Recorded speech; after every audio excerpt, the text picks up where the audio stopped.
Faith as patience. And it's interesting, right? That we can look at faith and we can say one of the parts of it is patience. But I think really maybe patience as faith, maybe the two are just so closely connected that you can't even sort of see as one as the subset of the other. Like to really have faith in God means we have to have patience. We're just gonna have to have patience because we're not gonna see things in an immediate way. And that's one of those things, for us to all keep on working on is how do we like look at the challenges in life, take a breath, and just simply go, God's got this. I've got to do my bit, got to do my part, etc., etc. And, not but, and God's got this. That in his time, in his way, in his fulfillment, things do get worked out.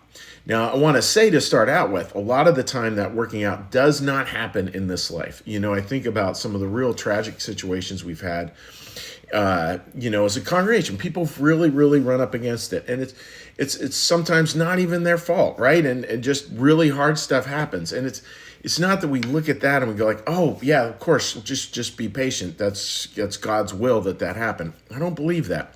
I think that really hard things happen because we have free will and we can make decisions. Hard things happen, accidents happen, things that we don't even intend, and they just happen. It's part of life because the world is imperfect. And sometimes, a lot of the time, heartbreakingly so. And I want to be clear about that. Heartbreakingly so. And at the same time, can we hold a faith that maybe in the long run, as is said in the book of Revelation, there will be no more crying, no more tears, for all the former things have passed away. That's what happens, is that the past slowly passes away. All those immense hurts and challenges and breakings, they eventually all pass away. I like that phrase. It doesn't say it solves it or all of a sudden it just makes sense and all of a sudden we'll get it. I don't think that's necessarily it. But I do think that there's just a breath and I've just got to be patient because I don't see it. I may never see it. But I have to be patient that God is holding this as well. Here's a passage from the book Secrets of Heaven that talks about this. It's talking how angels might see it.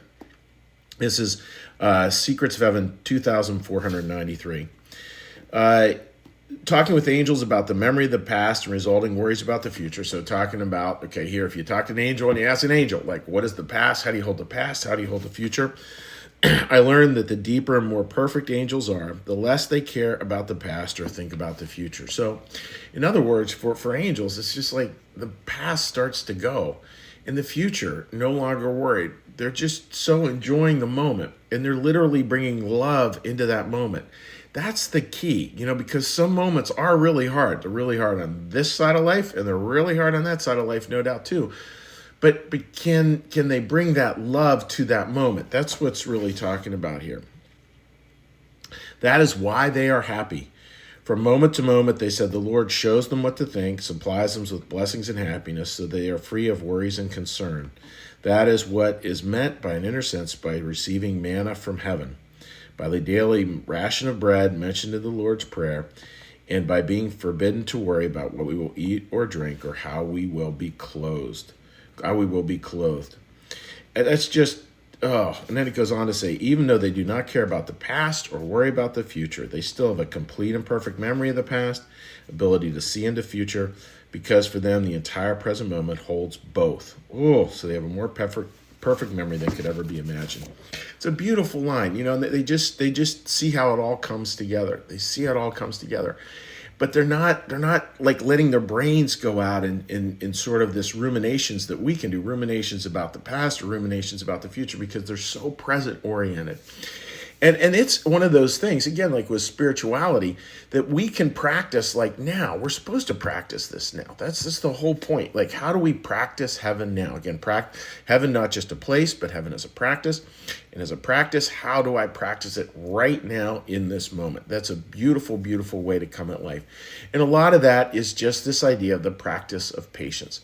So as we go into this week, friends, that's my wish, that just remember faith as patience. Just be patient. Just trust that the Lord has it. Focus on the here and now. Bring as much love as you're able to into that moment, even in the really broken times. Bring as much love as you can into the moment. And just be patient because, at the end of the day, God's good. I mean, I guess that's probably the biggest summary I can give. At the end of the day, God's good. Life is good. God is your friend. The world is a friendly place. Lots of hard things happen. Lots of unfair things happen. Lots of unjust things happen. And at the same time, none of that negates the basic goodness of life. So I hope that makes sense, dear friends. And what we're going to do now is we're going to shift gears. When we shift gears here, what we're going to do is we're going to ring the prayer bell. Then we're going to do a little prayer, a little blessing, and then we'll say hi to friends who've joined us on Facebook. So with that, friends, let's get a little breath and listen to the prayer bell. First, a little breath, but the prayer bell goes.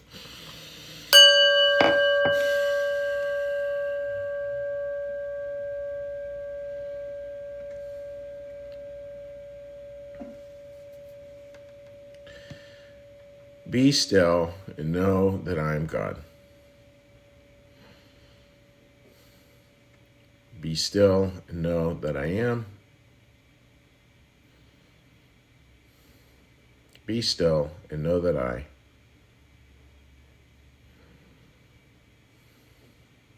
Be still and know that.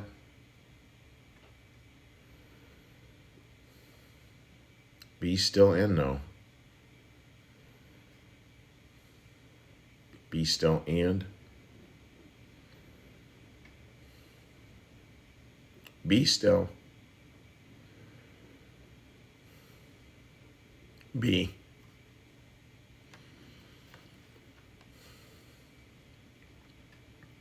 Our Father, who art in the heavens, hallowed be thy name. Thy kingdom come, thy will be done, as in heaven, so upon the earth. Give us this day our daily bread, and forgive us our debts, as we also forgive our debtors. And lead us not into temptation, but deliver us from evil. For thine is the kingdom, and the power, and the glory forever. Amen. May the Lord bless you and keep you. May the Lord make his face to shine upon you and be gracious unto you. May the Lord lift up his countenance upon you, bring you peace, and bring you home. Amen. All right, dear friends, let's get a little quick, cheery hello to anyone who might so happen to have joined us today. And again, I hope you all have a wonderful day ahead, a wonderful week ahead for you. All right, Rita, good morning to you. Buck says, good day and thanks, Chuck. This is great just before bedtime. This is a good one. Just that patience. Oh, my goodness. Patience is such a gift to bring to ourselves and such a gift to bring to other people. That is for sure. Thank you for that comment, Buck. Linda, good morning to you, my dear friend. All right, friends, we're just wishing you all the very best. God bless all.